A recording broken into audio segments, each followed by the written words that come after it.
예수님과 유대 귀족들의 갈등은 점점 심해져만 갔습니다. 성전 정화 사건과 건의 논쟁 등을 거치면서 이제는 돌이킬 수 없는 지경에 이르렀습니다. 그래서 바리새인과 서기관들은 어떻게든 예수님을 무너뜨리기 위해 애를 쓰고 있었습니다. 오늘도 그 갈등에 대한 이야기입니다. 본문 13절을 같이 한번 읽어보겠습니다. 시작. 그들이 예수의 말씀을 책잡으려 하여 바리새인과 헤롯 땅 중에서 사람을 보내매. 지금 예수님의 말씀의 꼬투리를 잡기 위해서 누구와 모였습니까? 바리새인과 헤롯 땅이 함께 모였습니다. 이 장면이 굉장히 독특한 장면입니다. 왜냐하면 바리새인과 헤롯 땅은 사실 사이가 별로 좋지 않습니다. 당시 유대인들은 로마에 대한 자세에서 크게 두 부류로 나뉘었습니다. 친로마적인 사람들 그리고 반로마적인 사람들. 그 중에 헤롯 땅은 친로마적인 사람들입니다. 헤롯 땅은 본래 에돔에 속한 소수 민족이었습니다. 하지만 로마의 아부를 하면서 180년 동안이나 권력을 잡고 권세를 누렸습니다. 마치 우리나라의 친일파 같은 사람들이죠. 당연히 자신들의 권력을 유지하기 위해서 로마에 충성할 수밖에 없었습니다. 이 반면에 바리새인들은 헤롯 당원들과는 좀 다릅니다. 이 바리새인들은 로마의 지배를 받는 것에 대해서 분노했습니다. 비록 정치적으로는 독립을 이뤘지만 하나님의 백성으로서의 정신까지 잃으면 안 된다고 생각했습니다. 이것을 지켜주는 마지막 보루로 여겼던 것이 율법이었습니다. 그래서 철저하게 율법을 가르치고 지키면서 하나님의 백성으로 남아야 한다고 생각했습니다. 그리고 때가 되면 자신들을 구원할 메시아가 나타날 것이다 라고 생각한 것입니다. 그러니 당연히 헤롯 땅과 바리새인들은 사이가 좋지 않을 수밖에 없습니다. 그런데 오늘 말씀에 둘이 같이 나타났습니다. 왜요? 예수라는 공통의 적이 나타난 것입니다. 헤롯 땅이나 바리새인들 모두 예수님이 자신들의 자리를 위협한다고 생각했습니다. 그래서 힘을 합친 것입니다. 사탄이 그들을 이용한 것이지요. 우리의 삶이 힘든 이유가 여기에 있습니다. 우리가 주님의 길을 걸어가려고 할 때 꼭 우리를 방해하려고 하는 세력들이 있습니다. 시간이 지날수록 세상은 더 악해지고 믿음을 조롱하고 선행을 비방할 것입니다. 지난 1년 동안 우리 교단에서만 교회를 떠난 사람이 24만 명이라고 합니다. 믿음의 자리를 떠나는 사람들이 많다는 것입니다. 그 모든 이유를 우리가 다 알 수는 없겠지요. 하지만 중요한 것은 믿음의 길을 포기하는 사람들이 점점 늘어가고 있다는 것입니다. 때로는 그 시험이 우리에게도 다가옵니다. 내 주변의 환경이 모두 나를 압도하는 것처럼 느껴집니다. 그러면 우리도 교회를 떠나고 믿음의 길을 포기하고 싶은 마음이 들 때가 있습니다. 하지만 성도 여러분, 그럴 때마다 우리는 한 가지를 기억해야 합니다. 주님은 십자가의 길을 포기하지 않으셨다는 것입니다. 주님께서 십자가에 다가갈수록 악한 세력들은 힘을 합치기 시작합니다. 그러나 주님은 십자가의 길을 멈추지 않으셨습니다. 그리고 놀라운 지혜로 승리하십니다. 우리도 걷게 될 그 길은 좌절의 길이 아니라 승리의 길이라는 것을 기억해야 할 것입니다. 오늘 말씀을 통해서 어떻게 마지막까지 믿음의 길을 걸으며 승리할 수 있는지 생각해 보려고 합니다. 먼저 바리새인과 헤롯 땅이 예수님에게 묻는 질문을 살펴보겠습니다. 14절을 같이 읽어보겠습니다. 시작. 와서 이르되 선생님이여 우리가 아노니 당신은 참되시고 아무도 꺼리는 일이 없으시니 이는 사람을 외모로 보지 않고 오직 진리로서 하나님의 도를 가르치심이니이다. 가이사에게 세금을 바치는 것이 옳으니까 옳지 아니하니까. 그리고 15절 앞부분에 이어서 한 번 더 질문합니다. 우리가 바치리이까 말리이까? 그 당시에 이 세금 문제는 좀 심각한 현안이었습니다. 이 당시 세금은 남자 14세 이상, 여자 12세 이상, 그리고 65세 미만의 모든 사람들에게 부과되는 인두세였습니다. 이 로마 정권은 식민지의 문화와 종교를 완전하게 보장했지만 로마 체제를 흔드는 일만큼은 절대로 그냥 두고 보지 않았습니다. 그런데 역사학자들의 연구에 의하면 AD 6년, 그러니까 예수님께서 어린 시절에 이 갈릴리 지역에서 폭동이 일어났습니다. 유다라는 사람이 주동이 되어서 로마 정권에 세금을 내지 말자는 세금 거부 운동이 일어난 것입니다. 그리고 결국 무장봉기까지 발전이 되어서 갈릴리 지역을 반란군이 점령하게 됩니다. 당연히 로마 황제는 정규군을 파병해서 갈릴리를 다시 점령합니다. 그리고 그 지역은 완전히 불태워버리고 주민들은 노예로 삼았을 뿐만 아니라 주동자 2,000명은 십자가에 못 박아서 처형을 하게 됩니다. 그만큼 이 세금 문제가 로마 안에서 심각한 사안이라는 것입니다. 그러면 왜 이 문제를 가지고 예수님께 질문을 던진 것일까요? 첫 번째 이유는 예수님 자체를 공격하기 위해서입니다. 지금 예수님의 영향력이 커지고 있는 상황에서 예수님이 세금을 내지 말아야 한다고 하면 어떻게 되겠습니까? 25년 전에 폭동을 일으켰던 유다처럼 반란의 주인공이 되어서 체포될 수가 있는 겁니다. 그리고 두 번째로 예수 공동체 안에서 갈등을 일으키기 위해서입니다.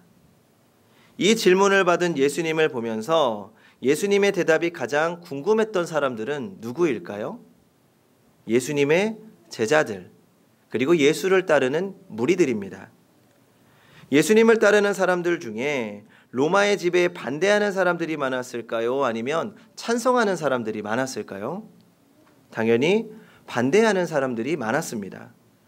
예수님이 왕이 되어서 로마의 압제에서 자신들을 구해줄 거라고 생각하고 따라다니는 사람들이 대부분이었습니다. 그렇다고 예수님을 따라다니던 사람들 중에 반로마적인 사람들만 있는 건 아니었습니다.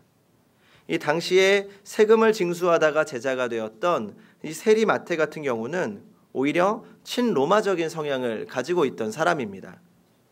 예수를 또 위대한 선생으로 생각하면서 따라다니는 사람들도 있었고, 로마의 지배는 인정하면서 그 안에서 자신들의 삶이 조금 더 나아지기를 바라는 그런 막연한 희망을 가진 사람들도 예수님을 따라다녔습니다. 그러니까 이 질문은 예수님을 향한 질문이면서 동시에 제자들 그리고 무리를 향한 질문이기도 합니다. 질문 하나로 예수님의 공동체는 두 패로 갈라지게 되는 겁니다. 이전까지는 예수님의 제자라는 하나의 공동체였다면 이 질문을 받는 순간 친로마 제자들과 반로마 제자들로 나뉘어지는 겁니다. 마귀의 전형적인 수법이죠. 마귀는 아주 사소한 문제를 가지고 공동체를 나누고 또 갈등에 몰아넣습니다. 그리고 정말 중요한 세 번째 이유는 예수님에 대한 신뢰와 믿음을 떨어뜨리기 위해서였습니다. 지금 바리새인과 헤롯 당의 주 목적입니다. 세금을 내야 한다고 하면 예수님을 따르는 대부분의 반로마적인 사람들이 실망하게 되는 겁니다. 여기서 예수님의 생각이 자신의 생각과 다르다는 것을 알게 되면 예수님은 민심을 잃고 대부분의 사람들은 떠날 것입니다. 그러면 백성들, 예수님을 따라다니던 백성들이 두려워서 예수님을 공격하지 못했던 그 바리새인들이 예수님을 공격할 수 있게 되는 거죠. 그러니 예수님에게 질문하고 있지만 사실 세상 사람들에게 질문하고 있는 것입니다. 예수님 따라갈 거니? 잘 생각해봐. 예수님이 정말 너희가 생각하는 그 메시아가 맞는지. 한 가지 질문으로 예수님을 진퇴양난으로 몰아넣고 또 제자들을 시험에 들게 한 것입니다. 문제는 우리들입니다. 사탄은 오늘 우리들에게도 질문을 던집니다. 물론 동일한 질문은 아니겠지요. 하지만 공동체를 깨뜨리고 우리의 신앙을 흔드는 질문들이 있습니다. 동성애, 11조, 정치적인 이슈, 세상의 수많은 문제들을 놓고 옳고 그름을 따지려고 합니다. 뿐만 아니라 우리 내면을 괴롭히는 문제들이 있습니다. 주님을 따라가면서도 주님이 내가 원하는 방향으로 가시는지 늘 확인하면서 따라갑니다. 그러다 조금이라도 내가 생각한 방향이 아니면 끝까지 주님을 따라가야 하는지 고민이 됩니다. 그런 틈바구니에서 사탄은 우리에게 질문합니다. 너 끝까지 주님을 따라갈 거니? 우리는 이러한 질문에 대해서 어떻게 대답하고 어떻게 승리할 수 있을까요? 예수님의 대답을 살펴보겠습니다. 15절을 같이 읽어보겠습니다. 시작. 우리가 바치리이까 말리이까 한데 예수께서 그 외식함을 아시고 이르시되 어찌하여 나를 시험하느냐 데나리온 하나를 가져다가 내게 보이라 하시니. 먼저 예수님은 그들의 의도를 정확하게 판단하셨습니다. 그리고 데나리온 하나, 은화 하나를 가져오라고 말씀하십니다. 그러자 그들은 그 자리에서 데나리온 하나를 자신들 주머니에서 꺼냅니다. 그런데 오늘 이 장면이 굉장히 재밌는 장면입니다. 왜냐하면 이 바리새인들은 하나님의 백성들이 이방 로마의 지배를 받는 것에 이 굴욕감을 가지고 있는 사람들이었습니다. 그래서 이 로마의 동전 사용하는 것을 반대했습니다. 그렇기 때문에 당시에 성전에 가면 이 가이사의 얼굴이 새겨져 있지 않은 갈릴리 두로의 동전만 사용할 수가 있었습니다. 그래서 성전 안에서 동전을 바꾸어 주는 사람들이, 그런 장사치들이 따로 있었던 거죠. 그리고 지난번 성전 정화 사건에서 예수님이 성전을 뒤엎어버리셨던 이유 중에 한 가지입니다. 동전을 바꿔주면서 그 사이에서 폭리를 취하고 있었던 겁니다. 그런데 예수님께서 그들에게 동전을 보여달라고 했을 때 그들이 자신의 주머니에서 동전을 꺼냈다는 것은 평소에 로마 은화를 사용하고 있었다는 증거입니다. 그들의 위선이 은연중에 드러난 것이죠. 그리고 예수님께서 은화에 있는 형상과 글에 대해서 직접 물어보십니다. 동전 앞면에는 신 아우구스투스의 아들 티베리우스 시저 아우구스투스라는 글이 적혀 있고, 뒷면에는 포토이펙스 막시무스 최고 신관이라는 글이 쓰여져 있습니다. 그래서 유대인들은 이 동전 안에 그려진 형상이 십계명의 위반이라고 여겼고, 신의 아들이라는 글귀까지 새겨진 은화 사용을 거부했던 겁니다. 그럼에도 불구하고 이 세금을 낼 때는 로마 화폐인 이 은화 데나리온만을 사용해야 됐습니다. 그러니까 쓰고 싶지 않지만 어쩔 수 없이 쓸 수밖에 없었던 거죠. 동전을 꺼낸 바리새인과 헤롯 왕에게 예수님이 물으십니다. 이 형상과 글이 누구의 것이냐? 그리고 대답합니다. 가이사의 형상입니다. 이 대답을 하는 그들이 얼마나 부끄러웠을까요? 그런 그들에게 예수님은 파격적인 대답을 하십니다. 17절을 같이 읽어보겠습니다. 17절 시작. 이에 예수께서 이르시되 가이사의 것은 가이사에게 하나님의 것은 하나님께 바치라 하시니 그들이 예수께 대하여 매우 놀랍게 여기더라.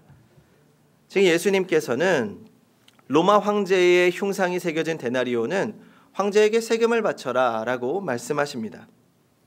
하지만 단순한 대답이 아닙니다.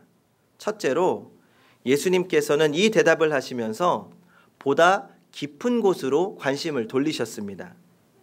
옳고 그름의 문제를 존재의 문제로 바꾸셨습니다. 바리새인들과 헤롯 당원들의 질문은 가이사에게 세금을 내는 것이 옳으냐 그르냐의 문제, 옳고 그름의 문제였습니다. 그런데 여기서 예수님께서는 이 옳고 그름의 문제를 존재의 문제로 돌리셨습니다. 이 말씀이 왜 존재의 문제가 되는 것일까요? 데나리온 앞면에 티베리우스 황제의 형상이 새겨지게 된 이유가 무엇입니까?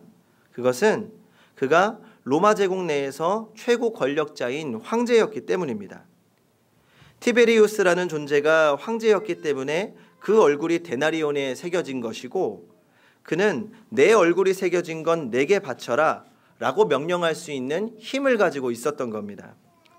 따라서 백성들은 이 상대가 황제이기 때문에 세금을 낸 겁니다. 만약에 변방의 농부였다면 누가 그에게 세금을 냈겠습니까? 그러니까 결국 가이사의 것은 가이사에게라는 예수님의 말씀은 그가 황제라는 존재이기 때문에 그에게 바쳐라 라고 하신 겁니다. 예수님은 옳고 그름을 묻는 그들에게 존재의 차원에서 대답을 하십니다. 그러니까 왜 그렇게 행동해야 하는지 깊이 생각하게 하신 겁니다.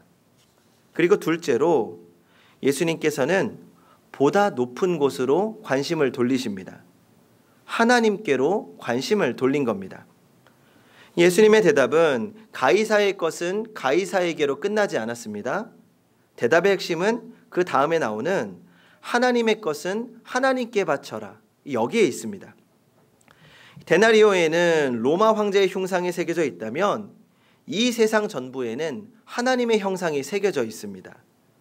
이해를 돕기 위해서 로마서 1장 20절을 제가 현대인의 성경으로 읽어드리겠습니다.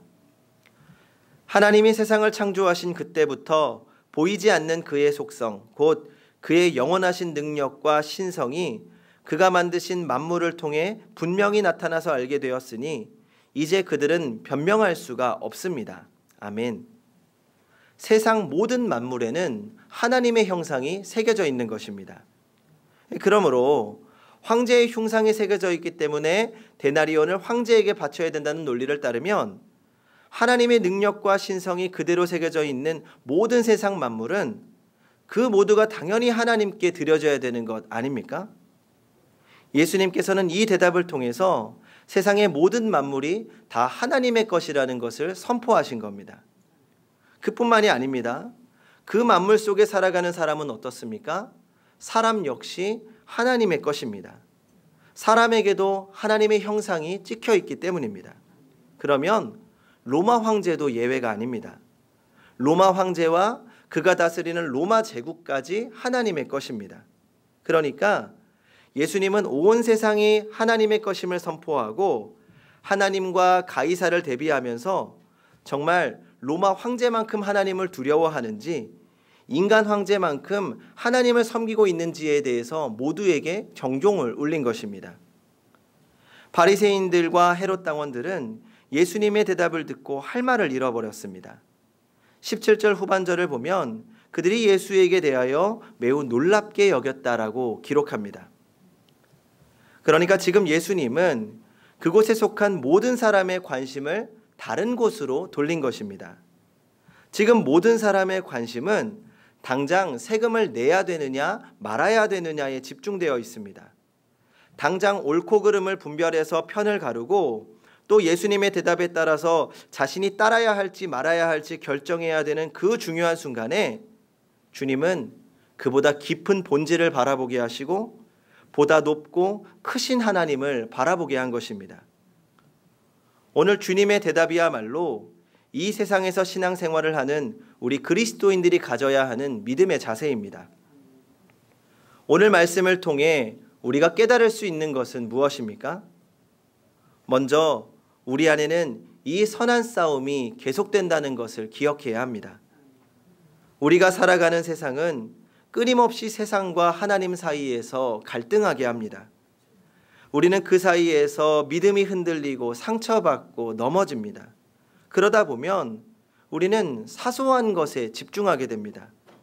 나를 둘러싸고 있는 질문이 해결되어지고 옳고 그름이 분명해져야 문제를 극복하고 믿음 생활할 수 있다고 생각합니다.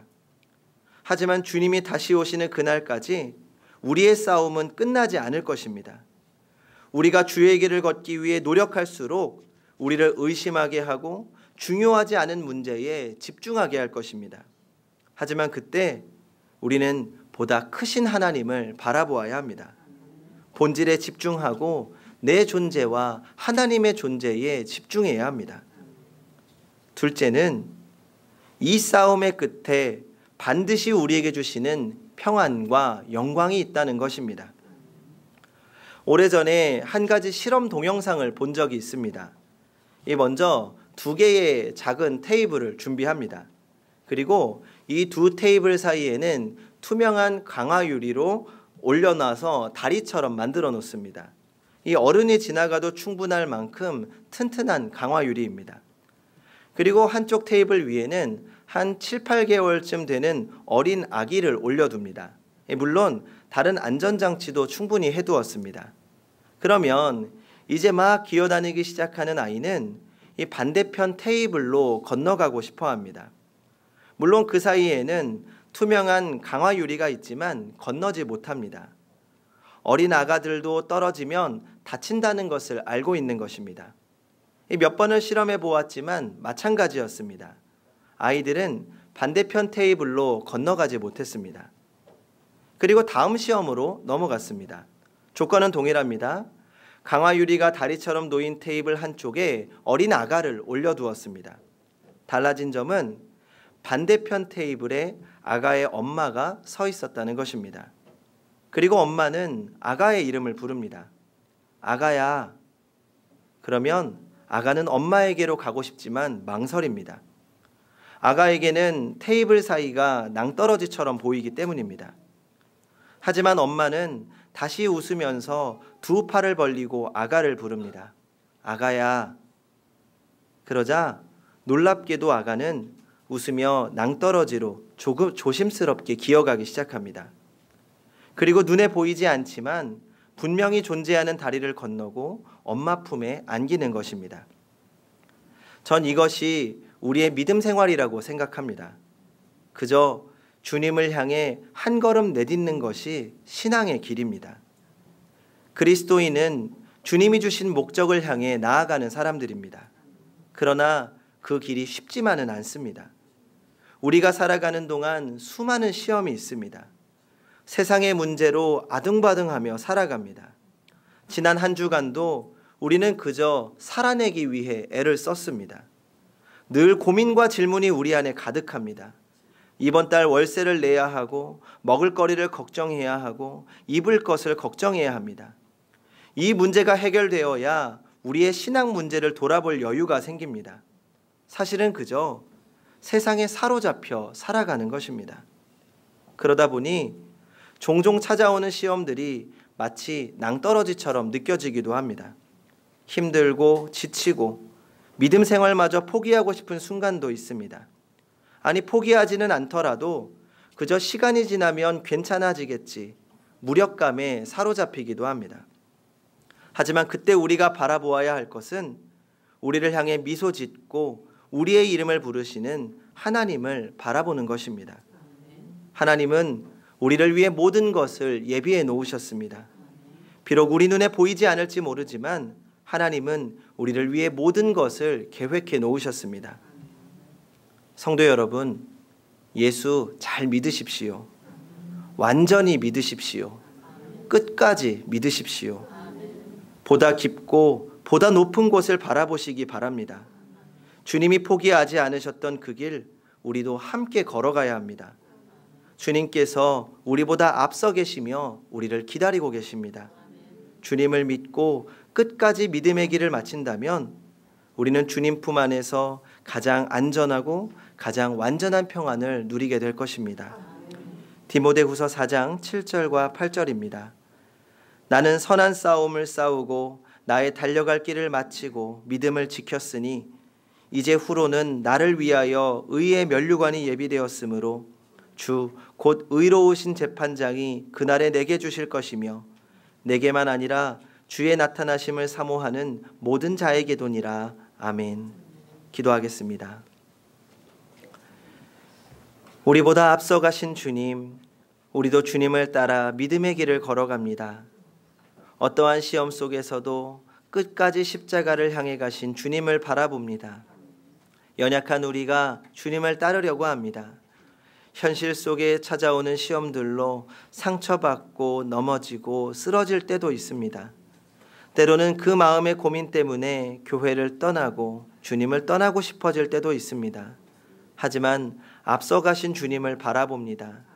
믿음이 흔들릴 때마다 본질을 바라보고 하나님을 바라보게 하여 주시옵소서. 이 세상에서 사는 날 동안 예수 잘 믿고 중심을 바로잡고 믿음으로 승리하게 하여 주시옵소서. 그리고 마지막 주님을 만나는 그날 주님 안에서 완전한 평안을 누리게 하여 주시옵소서. 감사드리며 예수님의 이름으로 기도합니다. 아멘.